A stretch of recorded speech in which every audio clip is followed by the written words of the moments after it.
આગળ વાત કરીએ તો રાજ્યમાં વધુ એક દુષ્કર્મી નરાધમને ફાંસીની સજા. રાજકોટના આટકોટમાં દુષ્કર્મના આરોપીને ફાંસીની સજા ફટકારવામાં આવી. માત્ર 41 દિવસમાં કોર્ટે નરાધમને ફાંસીની સજા સંભળાવી. 7 વર્ષની બાળકીને દુષ્કર્મનો ભોગ બનાવનાર નરાધમને ફાંસીની સજા આપવામાં આવી. આરોપી રામસિંહ ડુડવાને રાજકોટ કોર્ટે સંભળાવી ફાંસીની સજા.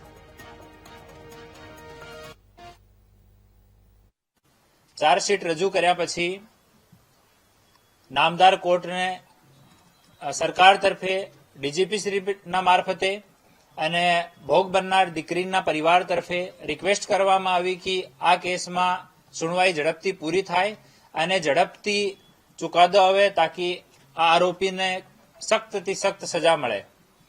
અમારી રિક્વેસ્ટના ધ્યાનમાં રાખીને ભોગ બનનાર પરિવારની રિક્વેસ્ટના ધ્યાનમાં રાખીને કોર્ટે ડે ટુ ડે આ કેસને ચલાવવાનો હુકમ કર્યો અને આપણા રાજકોટના ડીજીપી શ્રી વોરા સાહેબ અને એની મદદમાં શ્રી પ્રશાંત પટેલ એપીપી એસકે વોરા સાહેબ અને પ્રશાંત પટેલ સાહેબ એ બંને જેટલા પુરાવા ચાર્જશીટમાં સબમિટ કર્યા હતા અને કોર્ટ સમક્ષ પ્રોપર તરીકાથી રજૂ કર્યા.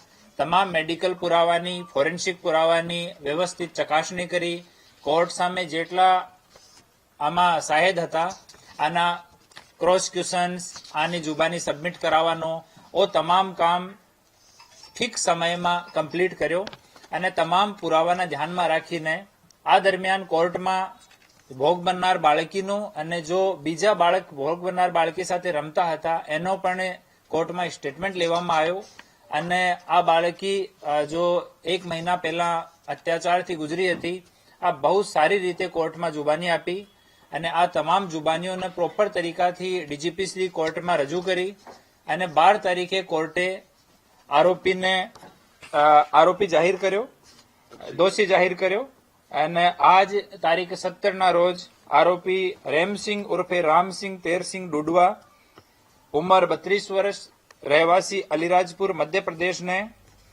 ફાંસીની સજા સુનાઈ છે.